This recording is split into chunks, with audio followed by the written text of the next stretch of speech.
Bon, les amis, aujourd'hui, on a du lourd. On a du Trump en mode bulldozer, du Macron qui ouvre les vannes, comme à son habitude. On a même du Palmade qui redevient presque libre. On va voir tout ça après.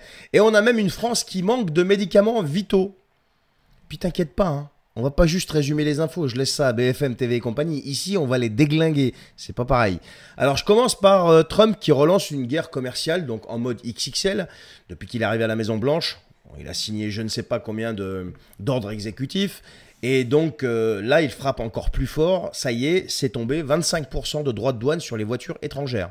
Donc il cible qui? Il cible l'Asie, l'Europe, le Canada et le Mexique. Donc tout ce petit monde-là va être touché. Et donc si tu veux vendre une voiture aujourd'hui aux États-Unis alors que tu es un concessionnaire qui ne fabrique pas là-bas, eh ben, tu vas payer 25%, tout simplement. Autant te dire que l'industrie automobile mondiale est en panique. Pourquoi? Eh bien parce que le marché américain, c'est pas un détail.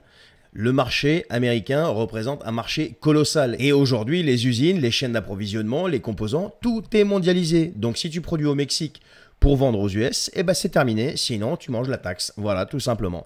Et là, c'est pas juste un sujet d'économie, c'est encore une démonstration de force politique de la part de Donald Trump. Le mec envoie un message clair. C'est l'Amérique d'abord, le reste, je m'en tape. Alors, on aime ou on n'aime pas, bon, au moins un type qui défend son pays. C'est vrai qu'il y va fort quand même, mais il défend quand même son pays. Ici, chez nous, on passe notre vie à nous coucher. Donc, pourquoi faire? J'en sais rien. Bref. Et tout ça, c'est pas une surprise. Il avait tout annoncé, le mec, il a dit ce qu'il allait faire et il est en train de faire ce qu'il a dit, tout simplement. Voilà. Et donc, en France, pendant ce temps-là, au lieu de défendre nos intérêts, bah non, on se retrouve en pénurie de médicaments. On est au bord du crash sanitaire. Bah ouais. Là, on rigole plus du tout, là. Il y a un rapport du Sénat qui est sans appel. 8 millions de boîtes de médicaments, t'as bien entendu, 8 millions de boîtes de médicaments manquent chaque mois en France. Et pas des petits trucs. On n'est pas en train de parler des boîtes de Doliprane là. On parle des médocs pour les cancers, les problèmes cardiaques, les infections, les enfants. Et le pire, c'est pas juste à cause de la Chine ou de la guerre. Non, non, c'est pas à cause de ça. Le rapport est très clair. C'est le système entier qui est malade. Les labos ne respectent pas leurs obligations de stock, les chaînes de production sont complètement délabrées et les pouvoirs publics ont laissé faire pendant des années. C'est un rapport du Sénat. Voilà. Là, je peux pas être plus clair. Et donc, je vais en parler après, mais je vais quand même en parler vite fait parce que ça me gratte. Là, je peux pas me retenir. Au lieu de balancer des milliards et des milliards et des milliards dans une guerre à 2000 km de chez nous, il serait peut-être temps que les regards se portent ici, là. Mais il se prend pour qui à dilapider des milliards comme ça alors qu'on crève ici, là? Ah, ça m'en fout. On continue. Mais attends, avant qu'on continue. Il y a eu 11 labos sanctionnés. Mais on se fout littéralement de nous. C'est quoi une sanction? Une tape sur les doigts? Une petite amende qu'ils vont amortir en 2 jours? Et pendant ce temps, bah, des gens repoussent leur traitement. Des médecins bricolent et des pharmacies font la queue aux centrales d'achat. J'ai vécu juste un achat d'antibiotiques où même la centrale d'achat était en pénurie. Mais vous vous rendez compte? Pourquoi? Pour une pneumonie, hein.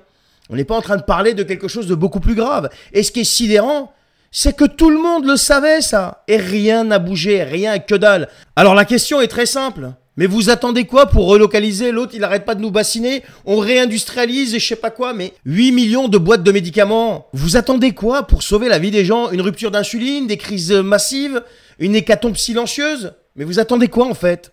Ah bah non, c'est encore une fois plus important de balancer des milliards à 2000 km d'ici. Quand je vous dis que ça m'en fout. Pierre Palmade, bracelet en or et justice à 2 vitesses. Alors là, c'est la goutte, hein. Pierre Palmade, qui a fait ce que vous savez, condamné après avoir ruiné une famille, et il était sous l'emprise de la drogue. Il va probablement finir sa peine chez lui sous bracelet. Oh, bah le pauvre petit, cellule VIP, traitement VIP, justice VIP, et puis peut-être des fiestas aussi, non? Mais le gars a tué un enfant, un être, traumatisé une famille, et on lui déroule le tapis pour purger sa peine au chaud. Et pendant ce temps-là, qu'est-ce qui se passe? T'as des pauvres gens qui se font mettre en prison parce qu'ils ont volé à manger dans un supermarché? Et des exemples, il y en a plein derrière. Non mais attends, c'est quoi ce délire? C'est pas du 2 vitesses là, hein. On est dans 2 réalités parallèles. Non mais il faut le savoir. Et toi, tu crois quoi en fait? Que la justice est la même pour tout le monde? Dis-moi en commentaire si tu crois que la justice est la même pour tout le monde. Et je vous ai gardé le meilleur pour la fin. Macron, 2 milliards pour l'Ukraine. Encore. Et là, t'as Macron qui te regarde dans les yeux et qui te dit « La France va verser 2 milliards supplémentaires pour l'Ukraine. Pendant que il y a 8 millions de boîtes de médicaments qui manquent tout le temps là, les paysans sont en train de crever, les hôpitaux sont à l'agonie, et des millions de Français vivent en dessous du seuil de pauvreté, et pour ceux qu'on considère de la classe moyenne, le 5, le 10, le 15 du mois, c'est déjà la fin du mois, lui, il balance encore un chèque à Kiev. Voilà. Puis c'est pas le premier. Rappelez-vous des 3 milliards sous Barnier. Là, on parle plus en tout et pour tout de 10 à 15 milliards. Dupont-Aignan parlait de 15 milliards depuis le début du conflit. Et dans le même souffle, il appelle Moscou à un cessez-le-feu sans condition. Mais il se prend pour qui, lui? Non mais sérieux. Et quelques heures plus tôt, il a bloqué l'allègement des sanctions, conditions donc posées par Moscou pour une trêve. Donc on fait quoi là en fait? On veut la paix? On fait semblant de vouloir la paix tout en mettant le feu? Et pendant ce temps-là, t'as Trump qui sort, je cite, « Les Européens sont des profiteurs ». Mais il a 1000 fois raison. Profiteurs de quoi? Profiteurs d'une crise pour nous balancer plus d'Europe, comme je l'ai déjà expliqué dans ma vidéo d'hier.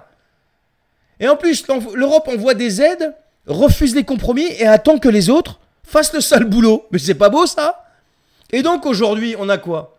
On a un président américain qui, lui, est en train de défoncer l'économie, en train de tout défoncer sur son passage, parce que le mec, il fait de l'Amérique sa priorité. Voilà, bon, qu'est-ce qu'on peut y faire? Pas grand-chose. Une France à court de médicaments, un show judiciaire concernant Palmade, mais plus qu'indécent, et le mot est faible, et un président qui fait la guéguerre en costard pendant que le pays s'écroule et qui promet des milliards qu'on n'a pas. Avec un pays quand même qui a plus de 3200 ou 3300 milliards de dettes.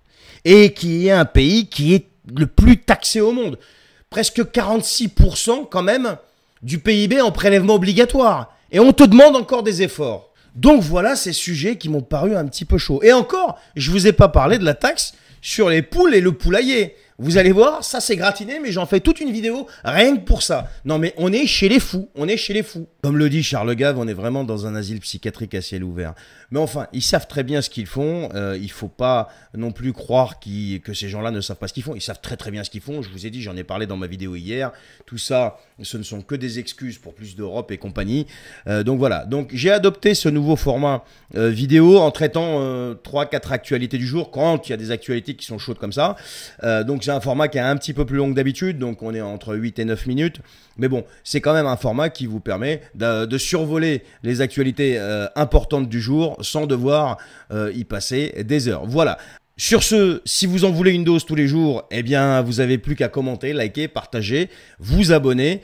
Et moi, je vous dis, prenez soin de vous et à très bientôt.